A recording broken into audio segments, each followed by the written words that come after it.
കരിപ്പൂരിൽ നിന്നും air India നിയോ ശ്രേണിയിൽപ്പെട്ട വിമാനം ഉപയോഗിച്ച് മെയ് 3 മുതൽ ജിദ്ദയിലേക്ക് സർവീസ് ആരംഭിക്കുന്നു.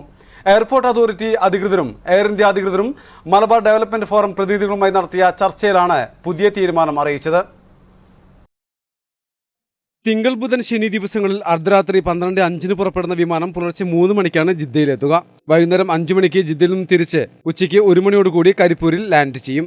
ചൊവ്വ, ഞായർ ദിവസങ്ങളിൽ രാവിലെ 5 മണിക്കാണ് യാത്രാ സമയം. 8 മണിക്ക് വിമാനം ജിദ്ദയിൽ എത്തിച്ചേരും. മെയ് 3 തന്നെ എയർ ഇന്ത്യക്ക് സർവീസ് തുടങ്ങുവാൻ DGCA അനുമതി നൽകിയിരുന്നു. ജംബോ 747 അടക്കം ഉൾപ്പെട്ട വലിയ വിമാനങ്ങൾ തന്നെ എയർ ഇന്ത്യ ജിദ്ദയിലേക്ക് ഇറക്കും. അതിനായുള്ള നടപടിക്രമങ്ങൾ പൂർത്തിയായി വരികയാണെന്നും അധികൃതർ അറിയിച്ചു. വലിയ വിമാനങ്ങൾക്കുള്ള നടപടി പൂർത്തിയാകും വരെ കാത്തു നിൽക്കാതെ നിയോ ശ്രേണിയിൽപ്പെട്ട പുതിയ വിമാനം ഉപയോഗിച്ച് സർവീസ് നടത്തുവാൻ എയർ ഇന്ത്യ മുന്നോട്ട് വരുന്നത് കനത്ത പൊതുസമ്മർദ്ദം മൂലമാണ്. വലിയ വിമാനങ്ങൾക്ക് അനുമതി ലഭിക്കുന്നതോടെ Karipur Jeddah Riyadh service code ഇയിലേക്ക് മാറ്റും. കോഡ് C വിമാനങ്ങൾ കൊണ്ട് സർവീസ് നടത്തുക ലാഭകരമല്ല എന്നാണ് റിപ്പോർട്ട്. ഇത്തരം വിമാനങ്ങൾ ഉപയോഗിച്ച് ജിദ്ദയിലേക്ക് സ്പൈസ് ജെറ്റിന് പുറമെ ഇൻഡിഗോയും ശ്രമങ്ങൾ ആരംഭിച്ചു കഴിഞ്ഞു. പുതിയ ഷെഡ്യൂളിൽ ബാംഗ്ലൂർ, ഹൈദരാബാദ്, ഡൽഹി തുടങ്ങിയ സർവീസുകളും അംഗീകരിച്ചിട്ടുണ്ട്. ഇത് പ്രവാസികൾക്കും ഏറെ അനുഗ്രഹമാണ്.